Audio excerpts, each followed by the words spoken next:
All right, Rangers family, gather round because there's a lot happening at Ibrox right now, and it feels like we're on the edge of something big. The club is buzzing, the fans are talking, and it looks like Rangers might be gearing up for one of the most exciting new chapters in recent memory.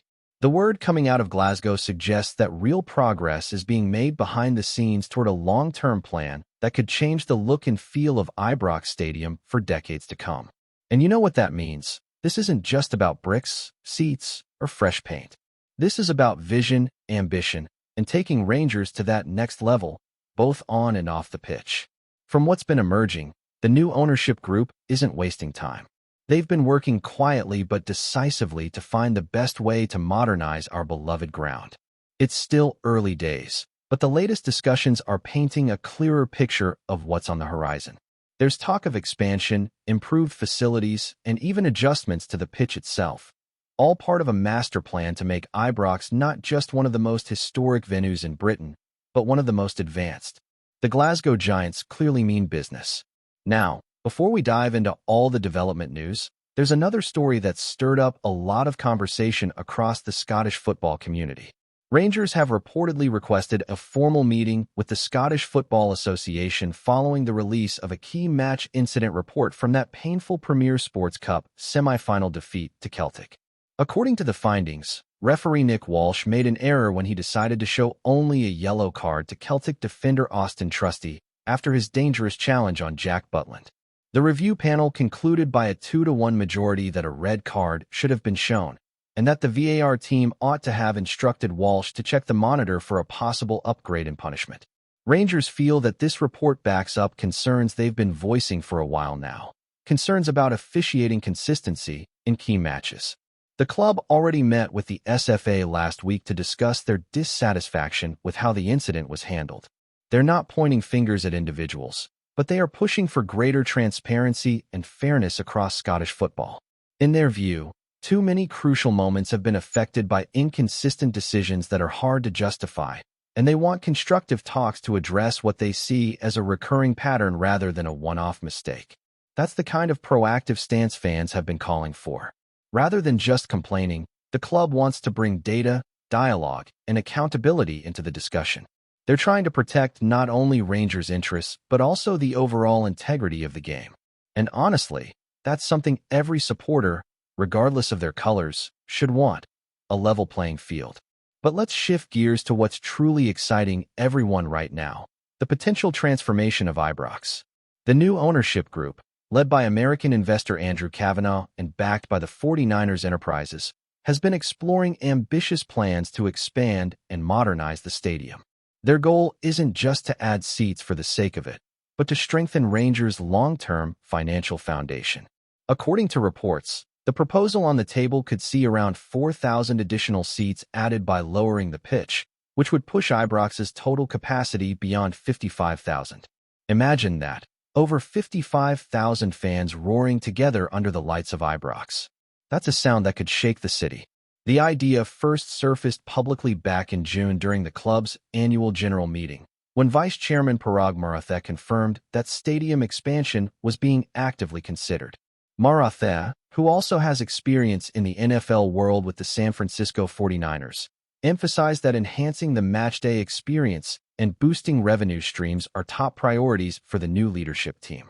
It's not just about filling seats. It's about maximizing what Rangers already have, turning passion into sustainability, and ensuring the club can keep building success from a position of strength. Following that meeting, the Rangers Fan Advisory Board shared some fresh insights after sitting down with key club figures like Kavanagh, Chief Executive Patrick Stewart, Sporting Director Kevin Fell, and Communications Head Greg Mailer. According to them, lowering the pitch seems to be the preferred method for fitting in those extra seats. It's a complex engineering challenge, but it allows for expansion without altering the stadium's historic look. The new capacity would put Ibrox much closer to Celtic Park's 60,000-plus seats, creating a more even footing in both scale and atmosphere.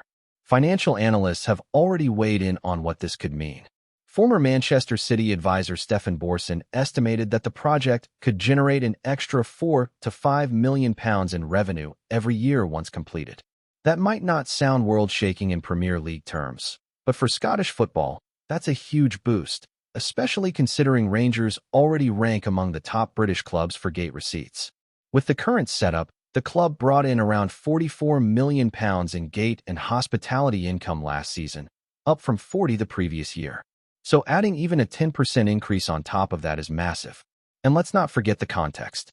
Ibrox already stands as one of the most iconic and atmospheric grounds in British football.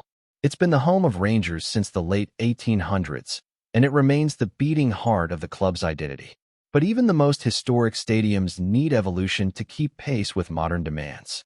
Supporters still remember the frustration from last year's Copeland Stand redevelopment delays, which forced the team to play early home games at Hampton. Those disruptions hit both fan morale and early season revenues, serving as a hard lesson. This time, the ownership group wants to do things differently, smarter, more efficiently, and without unnecessary risk. The focus is on feasible, financially sensible development that can be executed without turning the season upside down. Lowering the pitch might sound extreme, but compared to building entirely new stands or facilities, it's actually a measured approach. It allows Rangers to grow capacity while preserving the traditional look and feel that fans cherish so much. Financially, the timing couldn't be better. The club is on a strong upward trajectory, posting record-breaking turnover of over £88 million last season, a jump from £83 million the year before. Matchday income alone rose from roughly £40 million to over £43 million, showing how vital Ibrox is to the business side of the club. Expansion would only amplify that growth, helping Rangers compete not just in football terms, but as a global brand. Beyond the numbers, though, this move carries something deeper. For supporters, a bigger and better Ibrox would represent progress, a statement that Rangers are evolving, modernizing, and refusing to stand still.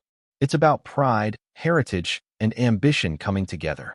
Every brick of that stadium tells a story, and this next chapter could be one of the most defining yet. The plans are still in the exploratory stage, but there's real momentum building. And if everything falls into place, we could be looking at one of the most significant infrastructure developments in Scottish football this decade. It would be a clear signal from Rangers that they intend to match their on-field ambitions with the scale and sophistication of their operations off it. This is not just about expansion. It's about evolution, legacy, and the continued rise of a football institution that refuses to settle for less than excellence. When you think about Ibrox, you don't just think about a stadium made of steel and stone. You think about the songs, the roars, the generations that have filled those stands. It's more than a football ground. It's a living memory of everything Rangers stand for. That's exactly why this new phase feels so important. The modernization plans are not about changing what makes Ibrox special, but about giving it the strength and comfort it deserves for the next century. The ownership knows that every move has to be made carefully, with respect for history, and with the supporters at the center of every decision. Discussions so far show that the project isn't just about adding seats. It's about improving the matchday experience for every single fan who walks through those gates. The club wants to make Ibrox more accessible, more comfortable, and more impressive without losing its character. We're talking about new facilities, better hospitality areas, upgraded technology, and perhaps even subtle improvements to the acoustics that make the atmosphere so electric. The new team behind the scenes are thinking in terms of both tradition and innovation, which is exactly what supporters have been asking for. There's also the question of timing. After the issues that came up with the Copeland Stand redevelopment, the ownership knows they can't afford another setback like that.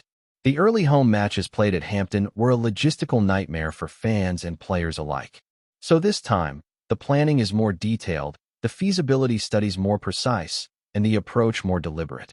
The goal is to make progress without disruption, ensuring that every decision serves both the team on the pitch and the supporters in the stands.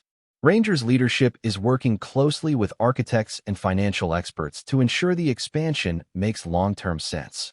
Lowering the pitch might sound simple, but it's an engineering challenge that requires absolute precision. It would involve restructuring the lower tiers of the stands and adjusting sight lines, all while maintaining the iconic design that fans love. But the benefit is clear. Those extra 4,000 seats would not just increase the noise level and the visual impact, they would also create millions more in revenue each year, which can be reinvested into the squad, facilities, and youth development. The fact that this discussion is happening now speaks volumes about the club's financial health. Not too long ago, Rangers were fighting simply to survive. Now, we're talking about how to grow, how to compete globally, and how to make Ibrox shine again as one of Europe's premier football stages. That's a remarkable transformation. And while the owners come from across the Atlantic, they seem to understand the weight of the badge and what Ibrox means to the people. Their communication so far has shown that they see themselves as custodians of something greater, not just investors chasing profit. What's particularly exciting for supporters is how this expansion ties directly into footballing ambition. The board has made it clear that every extra pound generated from an improved stadium will go towards strengthening the team and keeping Rangers competitive at the highest levels. More revenue means more flexibility in transfers, better training facilities, and the ability to hold on to top talent. It's a vision that blends business with footballing passion, one where modern success fuels the legacy of the past. And let's not underestimate what this kind of project does for morale. When fans see cranes around Ibrox, when they see new construction taking shape, it's more than just progress. It's proof that the club is alive and moving forward. For years, supporters have wanted to feel that long-term vision again, to know there's a plan that stretches beyond the next season or the next manager. Now, it feels like that sense of direction is back. Even so, the club is taking care to manage expectations. These things take time, and there are still plenty of steps before construction can begin. Planning permission, financial modeling, design approval, all of that has to align perfectly. But the positive is that momentum is clearly building. There's confidence within the boardroom, optimism among the fan base, and a real sense that Rangers are preparing to write another significant chapter in their history. In the meantime, the football side of things continues to evolve. The ownership knows that investment off the pitch must go hand in hand with progress on it. That means supporting the manager, building squad depth, and ensuring that the team can perform consistently both domestically and in Europe.